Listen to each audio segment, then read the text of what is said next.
ಆಗಿನ ಕಾಲದಲ್ಲಿ communication medium ಬಹಳ ಕಡಿಮೆ ಇತ್ತು. ಅದಕ್ಕೆ ಲಾಸ್ಟ್ ನೈಟ್ ನಡೆದಂತ ಮನಿಲಾ ಜನರಲ್ ನ ಮರ್ಡರ್ ವಿಷಯ ಇನ್ನು ಮೆಕ್ಸಿಕೋನ ತಲುಪಲಿಲ್ಲ. ಈ ವಿಷಯನ ಗಿಲ್ ಆಫೀಸರ್ಸ್ಗೆ ಹೇಳಿದಾಗ ಅವರು ಅವನನ್ನ ನಂಬಲಿಲ್ಲ ಅಂಡ್ ಅವನ ಜೈಲಲ್ಲಿ ಹಾಕಿದ್ರು. ಕೆಲವು ಮಂತ್ಸ್ ಕಳಿತು. ಮನಿಲಾದಿಂದ ಬರ್ತಿದ್ದ ಶಿಪ್ ಅಲ್ಲಿ ಗವರ್ನರ್ ಜನರಲ್ನ ಹತ್ಯೆಯ ವಿಷಯ ಮೆಕ್ಸಿಕೋಗೆ ತಲುಪ್ತು. ಎಲ್ರೂ ಶಾಕ್ ಆದ್ರು. ಗಿಲ್ನ ಬಗ್ಗೆ ಸತ್ಯ ತಿಳಿದ ನಂತರ ಅವನನ್ನ ರಿಲೀಸ್ ಮಾಡಿದ್ರು. ಆದ್ರೆ ಇವುಗಳ ಮಧ್ಯೆ ಗಿಲ್ ಹೇಗೆ ಕ್ಷಣಗಳಲ್ಲೇ 14,000 ಕಿಲೋಮೀಟರ್ ಟ್ರಾವೆಲ್ ಮಾಡ್ದ ಅನ್ನೋ ಪ್ರಶ್ನೆ ಇನ್ನು ಕಾಡ್ತಾನೆ ಇತ್ತು. ಟೈಮ್ ಟ್ರಾವೆಲ್ ಬಗ್ಗೆ ನೀವು ಕೇಳಿರ್ತೀರಾ.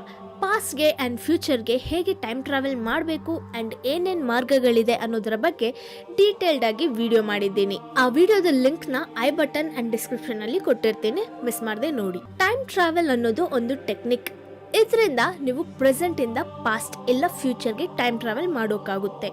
ಬೇರೆ ಬೇರೆ ಟೈಮ್ ಲೈನ್ಗಳಲ್ಲಿ ಟ್ರಾವೆಲ್ ಮಾಡ್ಬೋದು. ಆದರೆ ಬೇರೆ ಬೇರೆ ಟೈಮಲ್ಲಿ ಪ್ರಯಾಣಿಸೋಕೆ ಬದಲು ಲೈಟ್ ಸ್ಪೀಡಲ್ಲಿ ಒಂದೇ ಟೈಮಲ್ಲಿ ಒಂದು ಪ್ಲೇಸಿಂದ ಇನ್ನೊಂದು ಪ್ಲೇಸ್ಗೆ ಟ್ರಾವೆಲ್ ಮಾಡಿದ್ರೆ ಡೋರೆಮಾನ್ನ ಎನಿ ಟೈಮ್ ಡೋರ್ ಥರ ನಾವು ನಮ್ಮ ಚೈಲ್ಡ್ಹುಡ್ಡಿಂದಾನು ಫ್ಯಾಂಟಸೈಸ್ ಮಾಡ್ತಿದ್ದೀವಿ. ಲೈಕ್ ನಮ್ಮ ಹತ್ರನೂ ಒಂದು ಎನಿವೇರ್ ಡೋರ್ ಇದ್ದಿದ್ರೆ ಕಾಶ್ಮೀರ್ ಆ್ಯಂಡ್ ಲಕ್ಷದ್ವೀಪ್ಗೆ ಟ್ರಾವೆಲ್ ಮಾಡ್ದೇನೆ ವಿಸಿಟ್ ಮಾಡಬಹುದಿತ್ತು.